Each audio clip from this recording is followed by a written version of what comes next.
দ্বিতীয় মেয়াদে প্রেসিডেন্ট হওয়ার পর ডোনাল্ড ট্রাম্পের সবচেয়ে বড় অস্ত্র ছিল ট্যারিফ বা শুল্ক। যেন আলাদিনের চেরাগ হাতে পেয়েছিলেন তিনি। যে কোনো দেশকে বাগে আনতে এই ইনজেকশন পুশ করতেন ট্রাম্প। বিশ্বের বহু দেশের উপর 20, 30, 50% রেসিপ্রোকাল ট্যারিফ বা পাল্টা শুল্ক আরোপ করেছেন এই প্রেসিডেন্ট। এর মাধ্যমে দেশগুলোর সঙ্গে অসম বাণিজ্য চুক্তি করেছে যুক্তরাষ্ট্র। বাংলাদেশও বাদ যায়নি সেই তালিকা থেকে। এবার ট্রাম্পের লাগাম টেনে ধরেছেন মার্কিন সুপ্রিম কোর্ট। ট্রাম্পের এসব শুল্ক আরোপকে এখতিয়ার বহির্ভূত বলে রায় দিয়েছেন আদালত। টিভিএস এক্সপ্লেইনারে চলুন জেনে নেই ট্রাম্পের এসব শুল্ক কেন অবৈধ। সুপ্রিম কোর্টের রায়ের পরও ট্রাম্প কিসের ভিত্তিতে আবারও 10% শুল্ক আরোপ করলেন এবং মার্কিন সুপ্রিম কোর্টের রায়ে বাংলাদেশের কী লাভ হলো। বিশ্লেষকদের মতে বাংলাদেশ যুক্তরাষ্ট্র বাণিজ্য চুক্তির উপর এর কতটা প্রভাব পড়বে। সঙ্গে আছি আমি বর্ণা দাস।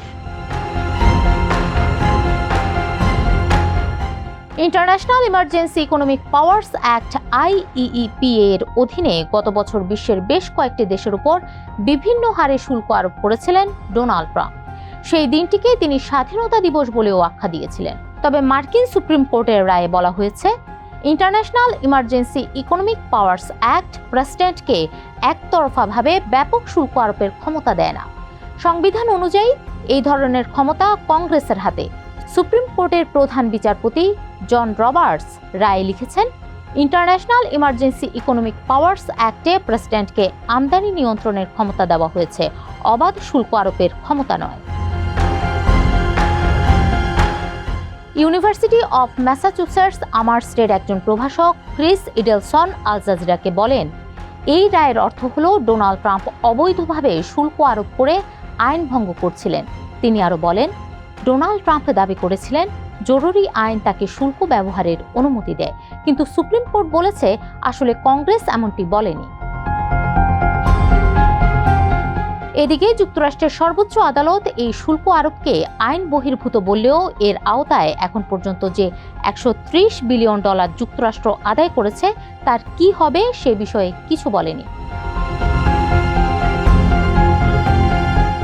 আদালতের রায়ে ব্যাপকভাবে ক্ষেপেছেন ডোনাল্ড ট্রাম্প। তিনি মনে করেন প্রেসিডেন্টদের বাণিজ্য বিষয়ে ব্যাপক ক্ষমতা থাকা উচিত।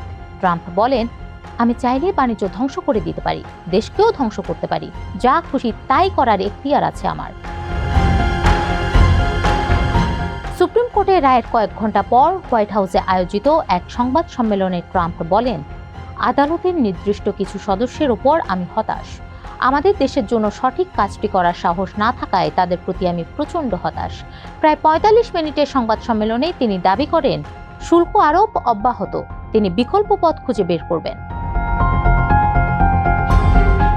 যুক্তরাষ্ট্রের সুপ্রিম কোর্টের মোট বিচারপতি 9 জন, এর মধ্যে 3 জন ট্রাম্পের পক্ষে আর 6 বিচারপতি ট্রাম্পের বিরুদ্ধে রায়ে সমর্থন দিয়েছেন। ট্রাম্পের এই আক্রমণ মার্কিন বিচার বিভাগের উপর নজিরবিহীন আঘাত হিসেবে দেখা হচ্ছে। আদালতের রায়ের পর আবারও বিশ্বের সব দেশের ওপর 10% শুল্ক আরোপ করেছেন ডোনাল্ড ট্রাম্প। 20 ফেব্রুয়ারি এই সংক্রান্ত একটি নির্বাহী আদেশে সই করেন তিনি।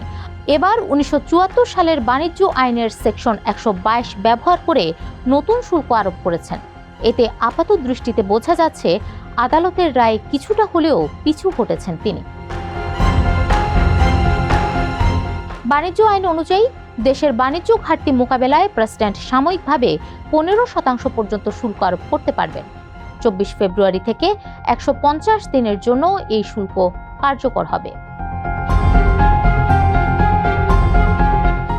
গত বছর জুলাইয়ে বাংলাদেশের উপর 35% শুল্ক আরোপ করেছিল যুক্তরাষ্ট্র। পরে আলোচনার মধ্য দিয়ে গত বছর আগস্টে তা 20% নেমে আসে।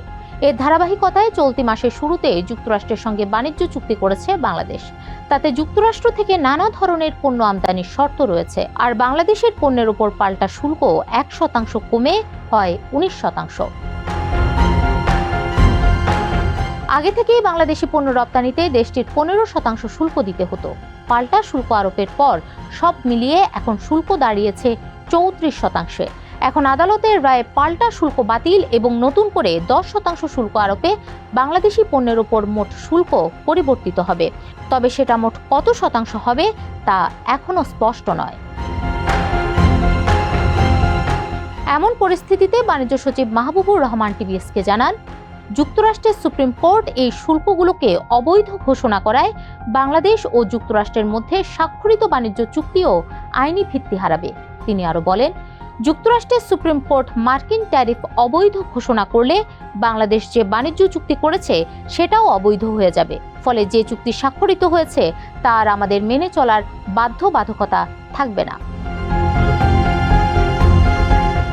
বাণিজ্য মন্ত্রণালয়ের কর্মকর্তারা জানান, চুক্তিটি এখনো কোনো পক্ষই র্যাটিফাই বা অনুমোদন করেনি, অর্থাৎ চুক্তিটি এখনো কার্যকর হয়নি। ডব্লিউটিও সেলের সাবেক মহাপরিচালক মোহাম্মদ হাফিজুর রহমান বলেন, মার্কিন সুপ্রিম কোর্টের রায় বাংলাদেশের জন্য ভালো খবর। আমরা চুক্তি করলেও তা এখনো কার্যকর হয়নি। দুই দেশ চুক্তি র্যাটিফাই করার পর এটি কার্যকর হবে। ট্যারিফ বাতিল হলে বাংলাদেশ চুক্তি র্যাটিফাই করা থেকে বিরত থাকার সুযোগ পাবে।